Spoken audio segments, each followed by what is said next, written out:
वेदात्मध्याननिरतं विषयेभ्यः पराङ्गं नौमि शास्त्रेषु निष्णातं चन्द्रशेखरभारतीं हरे रामेति कृष्णेति नाम संकीर्तनं सदा लोकक्षेमाय कुर्वन्तं प्रेमिकं सद्गुरुं भजे।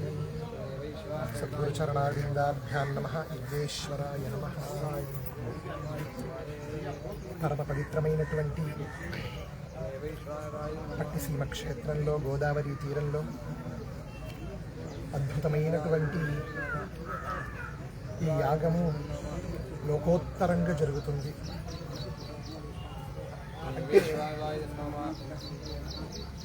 ఉచ్చైర్గతిర్జగతి సిద్ధ్యతి ధర్మతశ్చేత్ తస్య ప్రమాచవచనైః కృతకేతైశ్చేత్ తేషాం ప్రకాశన దశాహి మహీసురైశ్చేత్ తానంతరేణ నిపతేత్ తదు మత్ప్రణామః అని భజరాజులు. లోకం సౌఖ్యంగా ఉండాలి అంటే ఈ లోకము ఉచ్చమైనటువంటి ఒక్క స్థితిలో ఎప్పుడు సౌఖ్యంగా ఎటువంటి దోషాలు లేకుండా ఎటువంటి శ్రమ లేకుండా ఉండాలంటే దానికి ధర్మము అత్యంత ఆవశ్యకం. ధర్మానుష్ఠానము లేకపోతే, ధర్మాచరణ లేకపోతే లోకము చాలా ఇబ్బందిలో ఉంటుంది. కాబట్టి ఆ ధర్మానుష్ఠానం చాలా చాలా ఆవశ్యకం. ధర్మో విశ్వస్య జగతః ప్రతిష్ఠ అని మనకు తైత్రీయ శృతి మనకు బోధిస్తుంది. అలా ఈ ధర్మము ఉండాలంటే దానికి ముఖ్య కారణం ధర్మాన్ని ఎలా మనం అర్థం చేసుకుంటాం. ధర్మం యొక్క స్వరూపం ఏమిటి? ధర్మము అంటే సాధారణంగా వేదంలో సత్యం వద ధర్మంచర అని మనకు వేదమాత మనకు అనుగ్రహిస్తుంది. ఆ ధర్మాచరణం అంటే ఏంటి? ఆ ధర్మము అంటే దానికి ఏదైనా ఒక రూపం ఉంటుందా అనేటటువంటి ప్రశ్న ఉన్నప్పుడు ధర్మం అనేటటువంటిది ఆచరించేది, ఆ ఆచరణ రూపంగా ఉండేటటువంటిది ఆ ధర్మము. ఆ ధర్మము ఎక్కడి నుంచి మనం తెలుసుకోవాలి? ఆ ధర్మము యొక్క రూపం ఎక్కడి నుంచి మనం తెలుసుకోవాలి? ఆ సూక్ష్మం ఎక్కడి నుంచి తెలుసుకోవాలంటే దాని కృతకేతరైశ్చేత్ వేదము చేత మాత్రమే ఆ ధర్మము యొక్క స్వరూపం మనం తెలుస్తాం. చెప్తుంది కదా, వేద ప్రణిహితో ధర్మ హ్యధర్మస్తద్విపర్యయః వేదో నారాయణ సాక్షాత్ స్వయంభూరితి శుశ్రుమే అని మనకు ఉపదేశం చేస్తుంది శ్రీమద్భాగవతం. వేదములో ఏది చెప్పబడినదో, ఏది చెయ్యని చెప్పబడినదో అది ధర్మము. వేదంలో ఏది చెయ్యవద్దును మనకు నిషేధిస్తుందో అది అధర్మము అనేది ప్రత్యక్షంగా మనకు తెలుస్తుంది. దాంట్లో ధర్మము అంటే వేదము ద్వారా మాత్రమే మనం తెలుసుకోవాలి. అలాంటి ధర్మము, ధర్మానుష్ఠానం. కాబట్టి ధర్మము సౌఖ్యంగా, ధర్మము చేత లోకం క్షేమము, వేదము చేత ధర్మము. ఆ వేదము ఎవరు చేత అంటే బ్రహ్మాయుష్మత్ తద్బ్రాహ్మణైరాయుష్మత్ అని వేదమే చెప్తుంది. వేదము నిత్య సిద్ధంగా ఆ పరమేశ్వరుడి యొక్క ఉచ్ఛ్వాస నిశ్వాస రూపంగా ఉన్నటువంటి వేదము దీర్ఘాయుస్సుగా ఉండాలంటే, లోకంలో ఉండాలంటే దానికి ముఖ్య కారణం ఆ బ్రాహ్మణోత్తములు ఉండాలి. అలసకాలంలో గర్భాష్టమేషు బ్రాహ్మణముపనయీత అని ప్రారంభం చేసి తర్వాత వేదాధ్యయనము చేసి వాళ్ళ యొక్క ఆశ్రమ స్వీకరణాలన్నీ తీసుకొని వాళ్ళు ధర్మానుష్ఠానం చేయడము వల్ల ఆ బ్రాహ్మణోత్తముల వల్ల ఈ వేదము దీర్ఘాయుస్సుగా ఉంది. కాబట్టి ఆ వేద పండితులకి నేను నమస్కారం చేస్తున్నాను చెప్తున్నాను. వేదాయథా మూర్తిధరా త్రిపృష్ఠే మనం చెప్తున్నాం. ఎన్నో కోటి మంత్రాలు మన వేదంలో ఉంది. దాంట్లో ఎన్నో వేదాలు ఇప్పుడు అలాగనే భగవత్ సాన్నిధ్యాన్ని పొంది ఇప్పుడు మనకు 11 శాఖలే మనకుంది. దాన్ని మనము ఇప్పుడు సంరక్షింపబడుతున్నాం. కానీ బ్రహ్మలోకంలో వేదమన్నీ కూడా రూపం ధరించి ఉంటుందంట. రూపము ధరించి అది కూడా ఒక్క మనుషులలాగా ఉంటుందంట ఆ వేద మంత్రాలు. అలాంటి ఆ వేద మంత్రం యొక్క వినియోగం మనం తెలుసుకోవాలంటే ఇక్కడికి రావాలి. ఎంతమంది వేద పండితులు, ఎంతమంది వాళ్ళందరూ ఇక్కడ. ముఖ్యంగా ఈ యాగంలో ఉన్నటువంటి ఒక ప్రశస్తి ఏమిటంటే వచ్చినటువంటి సకల ఋత్వికులు కూడా పరిపూర్ణులు. వాళ్ళ విషయంలో మాత్రం కాదు, ప్రతి ఒక్కరు ఇక్కడ హౌత్రం చేసేటటువంటి సామర్థ్యము, ప్రతి ఒక్కరు ఆధ్వర్యం చేసేటటువంటి సామర్థ్యం, ప్రతి ఒక్కరు ఔద్గాత్యం, ఇలాంటి అందరూ కూడా సకల జ్ఞానాన్ని పొందినటువంటి ఒక మహర్త్వికులు ఇక్కడ మన బ్రహ్మశ్రీ వాజపేయాజీ సత్యసోమయాజుల గారికి దొరకడం అనేది ఆయన చేసినటువంటి వాళ్ళ నాన్నగారు చేసినటువంటి పుణ్యం, వాళ్ళ నాన్నగారి యొక్క పరిపూర్ణ అనుగ్రహం ఇలాంటి ఒక గొప్ప యాగం విశేషంగా జరుగుతుంది. లోకంలో ఎంతో మంది ఉన్నాం, లోకంలో ఎంతో మంది సత్కార్యం జరుగుతుంది, కానీ కొన్ని కార్యాలు మాత్రం భగవానుడికి అత్యంత ఇష్టతమమైనటువంటి ఒక విషయం.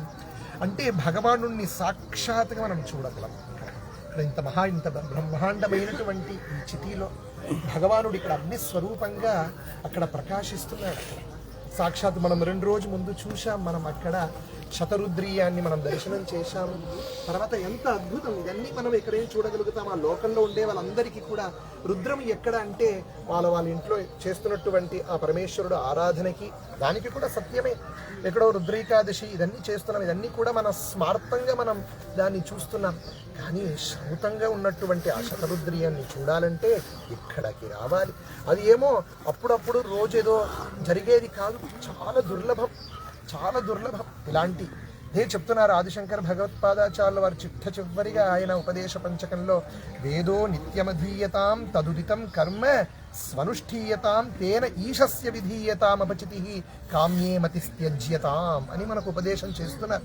అంటే వేదం నిత్య అధ్యయనం చేయాలి, దాంట్లో చెప్పబడినటువంటి ఆ విషయాన్ని సుష్ఠుగా అనుష్ఠానం చేయబడాలి. ఆ అనుష్ఠానం అంటే ఎక్కడ మనం చేస్తున్నామా, ఏదో ఇంతవరకు చేస్తున్నాం, కానీ ఇలాంటి ప్రక్రియకి రావాలి. ఇలాంటి ఎన్నో కోటి ఎక్కడెక్కడో మనం ఖర్చు చేస్తున్నాం, అవన్నీ వదిలిపెట్టి ఇక్కడ వచ్చి చెయ్యాలి. వేద విదేకిల దత్తం అని చెప్తున్నారు. ఎక్కడ మనం ఇచ్చినట్టు అవుతుందంటే అది ఇక్కడ ఇస్తేనే అది మనం కృతార్థులకు అవుతాం. జగద్గురులు చెప్పినట్టుగా మనం బ్యాంకులో ఉండేదన్నీ మనది కాదు, we are the securities of that money. అంతే, బ్యాంక్ మేనేజర్ అన్ని డబ్బులు వాడికి సొంతం అవుతుందా, ఉండదు. కానీ ఎప్పుడంటే ఇక్కడ ఒక విశేషం మనం తెలుసుకోవాలంటే, ఎప్పుడు మనం చేతిలో ఉండేది మనది అని అనుకుంటాము, అది సర్వథా అలా ఉండదు. ఎక్కడ మనం ఈ యజ్ఞానికి మనం ఇచ్చేసామిన తర్వాత మనం ఎంత ఇచ్చామో అది మనకు సొంతంగా అవుతుంది. ఎలా? పుణ్యరూపంగా అది మన దగ్గర ఉంటుంది. మిగిలినన్నీ కూడా మనం ఏదో ఉన్నట్టుగా came with empty hand, you will go with empty hand only. మనం ఎక్కడ దేన్ని తీసుకురాలేదు, తీసుకువెళ్ళలేము కూడా. కానీ మనం ఏది మనది సొంత ద్రవ్యం అంటే ఎక్కడ మనం ఇవ్వడం, ధర్మము చేసి ఎక్కడ ఇచ్చామో అది మన సొంత ద్రవ్యంగా ఉంది. కనుక ఇలాంటి యొక్క గొప్ప యజ్ఞంలో వచ్చి ఆ శతరుద్రీయాలు ఇలాంటి యొక్క గొప్ప యాగం, దీనికంటే ఒక పెద్ద యాగం మనం ఇక్కడ చూడలేము. అలాంటి ఒక గొప్ప విశేషమైనటువంటి యజ్ఞం ఇక్కడ అద్భుతంగా జరుగుతుంది. సుత్యాహస్ నిన్నటి నుంచి ప్రారంభించి లోకోత్తరంగా రోజుకు రోజు పెరుగుతూనే ఉంటుంది. ఇదన్నీ నోరుతో ఏదో 10 నిమిషాలు చెప్పేటటువంటి విషయం కాదు. ఇది వచ్చి మనం స్వతహా మన చక్షుర్భ్యాం మనం చూస్తేనే దీని యొక్క స్వరూపం మనం అర్థం చేసుకోవాలి.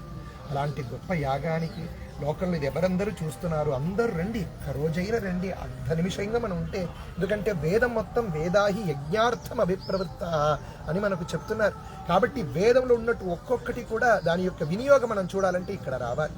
లేకపోతే ఎంతో వేద పారాయణం చేస్తున్నాము, అన్నీ కూడా మనం పారాయణం చేయడం వల్ల కూడా దానికి ఫలం వస్తుంది. కానీ కూడా ఇది సుష్ఠు అనంతమైనటువంటి ఫలము చూడాలంటే మనం ఇక్కడ రావాలి. ఈ యొక్క మంత్రం యొక్క వినియోగాలు దాని యొక్క చూస్తేనే చాలు, మన ప్రారంధాలన్నీ నివృత్తి అవుతుంది. ఎందుకోసం మనం ఒక్కొక్కటి చేస్తున్నాం?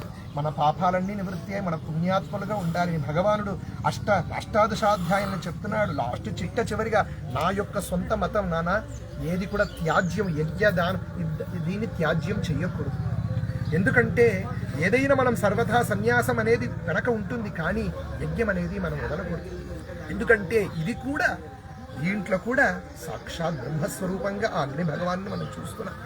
కాబట్టి ఈ యజ్ఞానుష్ఠానాన్ని మనం దర్శనం చేసి దీని యొక్క ఫలాన్ని ఆ నారాయణాయేతి సమర్పయామి మనం ఇవ్వడం వల్ల మనకేం జరుగుతుందంటే ఆ పుణ్యమన్నీ భగవానుడు తీసుకొని విష్ణు సహస్రనామంలో చివరికి చెప్పినట్టుగా అన్ని భగవానుడు ఆయన సర్వాన్ని స్వీకరించుకొని లోకాన్ని సంరక్షిస్తున్నాడు. కాబట్టి అంత గొప్ప యజ్ఞం ఇక్కడ విశేషంగా జరుగుతుంది. మీరందరూ వచ్చి కూడా ఎవరైనా రాలేకపోయినా కూడా వాళ్ళందరూ కూడా ఇలాంటి న్యూ టెక్నాలజీ మూలంగా మీరందరూ చేసుకొని ఇక్కడ మన చేత, ఎందుకంటే ఇప్పుడు ఎంతోమంది ఎన్నో రకరకాలైన ధర్మం చేస్తున్నారని చెప్తున్నారు. వాస్తవంగా ఇక్కడ ఇవ్వాలి. మనం ఎక్కడ ఇస్తే అది ఇచ్చినట్టుగా అవుతుందో అలాంటి ప్రదేశం, అలాంటి స్థానం ఇది. కనుక మీరందరూ వచ్చి దర్శనం చేసుకొని అందరూ కృతార్థులు కాక మనం ఇలాంటి దర్శనం చేయడం వలన రాబోయే జన్మ మనకి ఇలాంటి ఒక యజ్ఞాన్ని చేసేటటువంటి కనీసం ఒక ఉపాసన అగ్నిహోత్రమైన చేసేటటువంటి ఒక్క జన్మ మనకు లభించాలి అని మనం ప్రార్థన చేసుకొని అందరూ సౌఖ్యంగా ఉండగా కానీ ఆ విఘ్నేశ్వరుని జగద్గురుని ప్రార్థిస్తూ నేను పూర్తి చేసుకున్నాను. హర నమః పార్వతీపతయే హర హర మహాదేవ.